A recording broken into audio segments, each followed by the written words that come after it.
ప్రజలలో ఒకటై ఉండి ఉమ్మడి ఆంధ్రప్రదేశ్ రాష్ట్రంలోనే టైగర్ దామన్నని గుర్తింపు పొందిన ఏకైక వ్యక్తి టైగర్ దామోదర్ రెడ్డి గారు.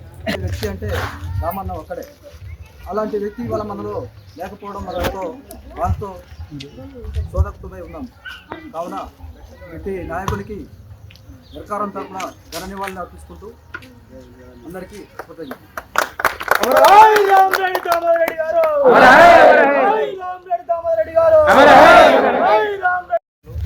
బడుగు బలైన వర్గాల ఆశాజ్యోతి పేదల పెన్నిటి మన రామిరెడ్డి దామోదర్ రెడ్డి గారు నిన్న అర్ధరాత్రి ఏఐజీ హాస్పిటల్ గచ్చిబౌలి ప్రాంతంలోని అక్కడ ఒక 2-3 రోజుల నుంచి ఆరోగ్యపరంగా క్షీణిస్తూ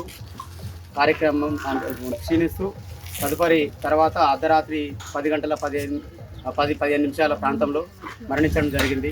కాబట్టి ఇక్కడ ఎల్కారం సంబంధించింది ఏదైతే ఉన్నదో గతంలో ఎల్లన్న ఉన్నప్పటి నుంచి కూడా అప్పటి నుంచి ఇప్పటిదాకా కూడా విన్నట్టు తుంగతుర్తి రిజర్వేషన్ జనరల్ అయినా కూడా అక్కడ ఎస్సీ అయినా కూడా తర్వాత జనరల్ సూర్యాపేట ప్రాంతం కాన్స్టిట్యున్సీ జనరల్ అయినా కూడా అక్కడికి వచ్చిన తర్వాత సూర్యాపేట తుంగతుర్తి 2 పనులాంటిగా చూసుకొని మమ్మల్ని ప్రాంతంగా 4 మండలాలు సూర్యాపేట కాన్స్టిట్యున్సీలో 4 మండలాలకు సంబంధించి ఓన్లీ సూర్యాపేట రూరల్ ఎల్కారం గ్రామంలోని ఇక్కడ ఎల్కారం అంటే దామన్న అంటే ఎల్కారం అనే ఒక దిశగా ఇవాళ మేము పనిచేసినాము. అదే పనిచేసినట్టు ఆయన అంతగా మమ్మల్ని ప్రేమించిన వ్యక్తి ఎవరైనా ఉన్నారంటే ఉమ్మడి నల్లగొండ జిల్లాలో ఒక్క దామోదర్ రెడ్డి మాత్రమే నేను భావిస్తూ ఉన్నాను. ఎందుకంటే ఈరోజు దామన్న లేని లోటు ఒకటి ఎల్లన్నా లేకపోతే ఏదైతే విషయం జరిగిందో మాకు ఒకటి దామన్న బిడ్డ మీ ఉన్నవరా నీకు ఏం కాదు, ఇవాళ మంచి కంటే చెడు ఎక్కువ జరుగుతున్నది. వెనకడ నుంచి 94 నుంచి సిద్ధి అజయ్ మండలం టీడీపీ ప్రాయం నుంచి సిపిఐ ప్రాంతం నుంచి కూడా జరుగుతున్న విషయాలను కూడా ఎక్కడ మన సూర్యాపేట ప్రాంతానికి రాకపోయినా కూడా ఇక్కడ తుంగతుర్తి కాన్స్టిట్యున్సీలో ఉన్న దామోదర్ రెడ్డి గారు ఓన్లీ మిద్దె రవీంద్ర రాయంలో ఆ రోజు నుంచి ఈ రోజు దాకా కూడా ఎల్కారం ప్రాంతంలో ఉన్న మమకారంగా చూపెట్టినాడు. అదే మమకార పరంగా మేము ఇక్కడ కార్యకర్తలు అందరం కూడా ఒక ముక్కంటిగా ఏకవ్యక్తంగా అందరం పనిచేసి కార్యకర్తలని ఒక తుంగతుర్తి సూర్యాపేట కాన్స్టిట్యున్సీలోని రూరల్ ప్రాంతంలో ఎల్కారం గ్రామం అంతా కూడా మెజార్టీ ఇచ్చినాం. కాబట్టి మొన్న రీసెంట్గా బీసీ రిజర్వేషన్లో 42% ఏదైతే రేవంత్ రెడ్డి గారు ఏదైనా క్యాబినెట్ నిర్ణయం ఏదైతే చేసిర్రో దానికి పూర్తిగా సర్వోత్తమ్ రెడ్డి గారు ఏదైతే మాకు ఇవ్వాల్సిన జనరల్ స్థానం ముందస్తే మనం అప్పీల్ చేసుకున్నారు. కాబట్టి మా ఉమ్మడి సూర్యాపేట జిల్లా ప్రాంతం సంబంధించింది ఇక్కడ కొంతమంది శత్రువులు మా సర్వోత్తమ్ రెడ్డి గారికి టికెట్ రాకుండా చేసిండ్రు.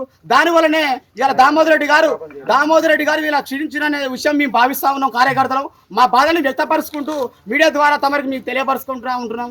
ఎందుకంటే ఈ బాధ మా కార్యకర్తలకు మాకు ఎన్నంటూ ఉంటూ మా ఇంట్లో యజమాని మా తండ్రి లాంటి స్థానంలో మాకు గురువు మాకు దామన్న అలాంటి ఆశయాన్ని మీకు కోల్పోయినాం. కాబట్టి మీ ఒక పేద బిడ్డలం కాబట్టి మాకు దన్ను లేకుండా మాకు ఎవరు లేరనేది ఒక బాధ మాకు ఉన్నది. కాబట్టి ఇక్కడ మాకు బాధతో మేము ఉన్నాము. కాబట్టి ఆ దామన్న ఆశయాలు నెరవేర్చాలని రేపు భవిష్యత్తులో ఆ కుమారుడికి ఆ మంచి పదవి ఇవ్వాలని ఆ సవరణకు సంబంధించి ఏదైతే ఉన్నదో జడ్పీ స్థానం కూడా ఆ రిజర్వేషన్ సంబంధించి జడ్పీ స్థానం కూడా అది సవరణ చేసుకోవాలని క్యాబినెట్ సీఎం గారిని కూడా మేము విజ్ఞప్తి చేస్తూ ఒక పేదల పక్షాన మేము దామోదర్ రెడ్డి గారి పక్షాన మేము విన్నపం చేసుకుంటున్నాం. సార్ దయచేసి ఇది మీరు ఒకటి రేపు గమనించాలి. ఎందుకంటే ఇది మీ కుట్రపూరితంగా జరిగిందని మేము ఒక కార్యకర్తలు మేము భావించుకుంటా ఉంటున్నాం. కాబట్టి ఇది దయచేసి మా దావన్న వారసుడికి ఇది మీరు చేయాలి సార్. దయచేసి సీఎం గారికి చెప్తా ఉన్నాను. ఇవాళ మా దావన్న కాబట్టి మా దావనని మీరు ఎవరు గుర్తించలేరు. గతంలో కూడా టికెట్ విషయంలో కూడా మీరు ఎవరు గుర్తించలేరు. కాబట్టి ఇవాళ దావన వారసునిగా మీరు గుర్తించాలని కోరుకుంటూ ఉత్తమ్ కుమార్ రెడ్డి గారి పట్టిపురమ్మ గారి కోరుకుంటూ విజ్ఞప్తి చేస్తూ సూర్యాపేట ఎల్కరం గ్రామం నుంచి మేము ప్రత్యేకంగా ధన్యవాదాలు తెలియజేసుకుంటున్నాం సార్. Thank you.